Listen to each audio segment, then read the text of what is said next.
Well, let's bring in Eric Trump. He's the son of former President Trump and the executive vice president of the Trump Organization. Eric, good morning. Welcome to Fox and Friends. Just give us your take on what's been going on. This must be so tumultuous in your family, and it must feel like just a lot of injustice. Listen, Rachel, we're pretty work hardened at this point, as I think all three of you guys know very, very well, right? We've been attacked from moment number one. I'll never forget when Hillary called to concede to my father. I was right there. I was right next to him when he got the phone call. And it was within minutes that the Washington Post comes out and says, this is when the impeachment of Donald Trump begins, right? I mean, this is 10 minutes after Hillary called to concede. Guys, this was their plan the entire time. They're not bashful about it. They've admitted it. Alvin Bragg is out there on TV. He's out there in videos saying, I've gone after Trump 100 times. I went after his administration. I went after his family. You have other prosecutors in New York, Letitia James, who I'm going to take him down. I'm going to sue the hell out of him.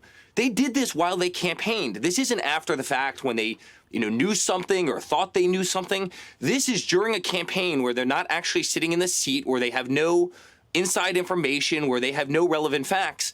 And they campaigned and fundraised off of going after my father and taking him down. Now, you guys live in New York. I used to live in New York. I know that city very, very well. I go back to New York, and I said this the other night. You literally can't walk into a Duane Reade and buy Advil because everything's locked up behind plastic because there's so much looting, there's so much crime. Homelessness is through the roof. Little girls are getting shot in Times Square. Women are being thrown in front of subway trains. And this has been the priority of the Manhattan DA's office for 6 years, is going after Donald Trump. And they went through 11 million documents, corporate documents, 11 million documents. They didn't find a damn thing.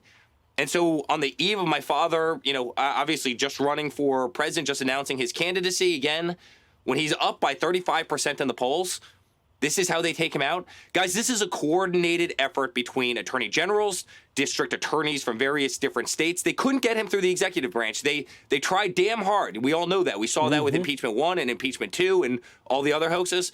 So guess what? They turned to a state level. They turned to these weaponized prosecutors funded by George Soros to go after him and his family, and it's a disgrace to this country. Eric, you guys have had to fight back from minute one. You're exactly right how you described that. How do you continue to fight back now? What does the next weeks look like for your father and your family? Well, we fight, Will. I mean, that's what we do, right? Pete, we go out there and we fight. That's what we've had to do since the moment he came down that escalator. We've done it as a family. We've been incredibly successful. Believe me, they wanted to get him out of office. They wanted to throw him behind bars. You saw that with this Russia hoax. I remember I was the guy that got the phone calls. Do you have secret servers connected to the Kremlin in the basement of Trump Tower? I start laughing. I go, first of all, we're like mainly cloud-based computing. Second of all, you don't keep servers in a basement because basements flood. Like, what kind of nonsense is this? But despite the lack of logic of all of this, they pursued that for 3 years. And guess what? We had to go out and fight. And we came on these shows and we fought and we made the American people understand that this whole thing was a sham. The problem with the Democrats is they always dig so deep that they end up finding themselves. And guys, that's exactly what's going to happen here. But Americans are sick and tired of a two-tiered system. If I was Hunter Biden, I'd be in jail for the rest of my life. I can tell you, Rachel, if you go on my laptop right now, you'll find pictures of Laura, my kids. There's going to be no hookers. There's going to be no cocaine. There's going to be no illegal drugs. It's going to be nice pictures of my two beautiful young children, but yet I'm the guy that they're coming after, while Hunter Biden sells finger paintings, for $500,000 to random people all over the world who want, political influence. They raided Barron's bedroom, and they still haven't gone into Hunter's. Yeah, I think about that. A beautiful 15-year-old kid who adores soccer. They raid his sock drawer. Yet a guy who has laptops. I mean, guys, the question I want to ask everybody, and I want to ask the whole nation, is what product was the Biden selling? I mean, you know what we do, right? We've been in the hotel world for 100 years. We've been in, the golf business. We have commercial real estate, residential, retail, a bunch of other things, right? Properties like Mar-a-Lago. What product was he selling that China is writing him a check for $1 million? Yeah. And we all know the answer to that. It's kind of a rhetorical question, but guys, it's influence, and everybody knows it. That's why Hunter is taking Air Force 2 with his father, overseas. He doesn't know a damn thing about oil and gas. What does he know about the Ukraine? He doesn't speak the language, but yet he's sitting on all these boards.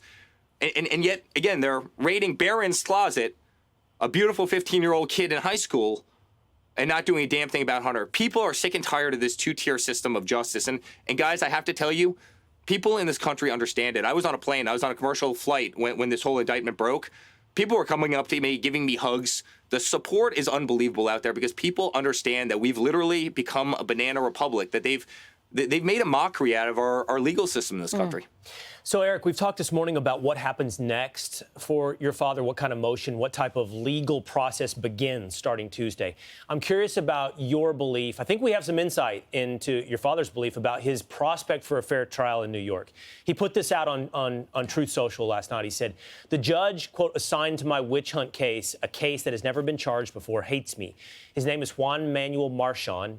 He was handpicked by Bragg and the prosecutors, and the same person who railroaded my 75-year-old former CFO, Alan Weisselberg, into taking a plea, pled guilty, even if you're not, 90 days, fight us in court, 10 years, life in jail. I think he means life because he's 90. He strong-armed Alan, which the judge is not allowed to do, and treated my companies, which didn't plead, viciously, appealing. So it sounds very clearly like there is no expectation for a fair trial when it comes to any of these pretrial motions or whatever may happen in front of this judge.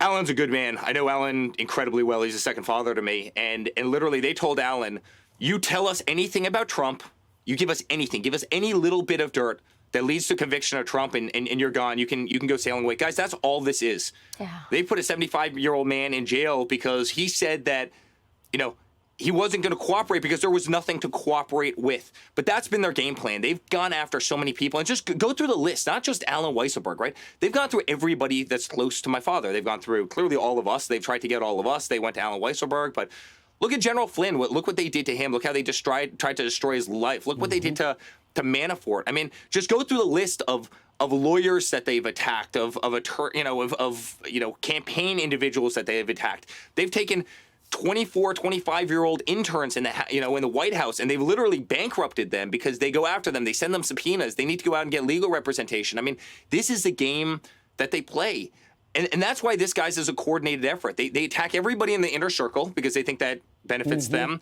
And they also throw lawsuits from every direction, right? I mean, they're trying to overwhelm a guy. And you know what? If you didn't have a guy like Donald Trump who had the backbone and conviction and strength, and frankly, guys, financial resources. My father's the greatest fighter I've ever seen. I've never had more respect for the man than I do right now.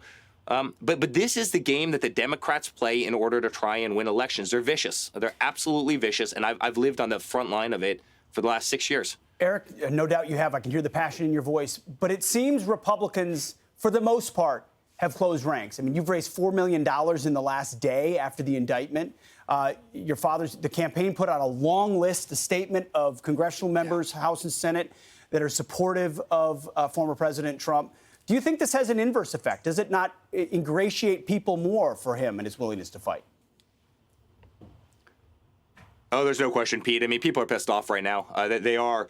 And they realize what's happening. I mean, it's why certain people, I won't mention names right now, but when they were very late to show up to this party, it actually makes you realize how naive they are to the actual system out there. This will happen to every single Republican. I mean, change the name Donald Trump to whoever's sitting in that #1 seat, and you better believe that their family's going to get attacked, and their friends are going to get attacked, and their cabinet members are going to get attacked, and they're going to be slandered and smeared, and the other side's going to pay for fake dossiers, and they're going to try and impeach them. This is what they do. They weaponize the legal system. I mean, they've literally weaponized every institution that we have in this country. They just have, whether it be the military, whether it be the DOJ, whether it be the FBI, whether it be big pharma, media, social media, censorship.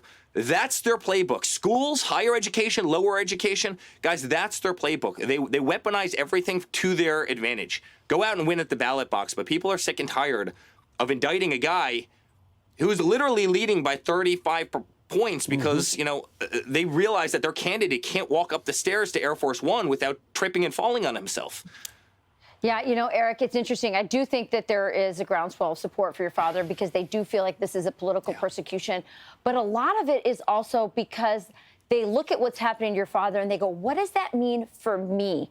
They saw the way some of his supporters were so unfairly treated at January 6th, many of them still sitting in awful prisons without proper justice being applied to their cases. So just talk briefly, we don't have a lot of time, but why this should matter to every American, whether you like Donald Trump or not. Yeah. Rachel, we're supposed to live in a free country. You're supposed to have freedom of speech, right? It's just the number one thing that makes up our Constitution, freedom of speech, freedom of expression. Yet you have conservatives all over the country who are getting deplatformed. Their businesses are getting shut down. Their banks stop banking them. Their web service providers decide to turn them away.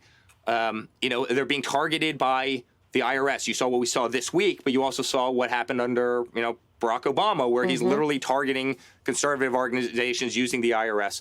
People understand the weaponization of government, and that's extremely, extremely frightening. We're supposed to be the greatest democracy on the face of this earth, and we're literally turning into a banana republic. I mean, I think Putin would be impressed by some of the things that the Democrats have done over the last 6 years. And again, it's got to stop, and it's why we fight. Believe me, it's hard to go out there and fight every single day. We take arrows every single day as a family, but we'll never back down from the fight because honestly, if we don't take back this country, we're not going to have a country. We're going to be speaking Mandarin, and I'm joking when I say that, but in a certain way, not really. It's awfully scary what's happening out there, and you guys have covered it better than anybody. But that's why we fight, and my father's the greatest fighter I've ever met. Eric Trump, thank you thank for you, joining Eric us. Trump, thank you so much. I'm Steve Ducey. I'm Brian Kilmeade. And I'm Ainsley Earhart. And click here to subscribe to the Fox News YouTube page to catch our hottest interviews and most compelling analysis.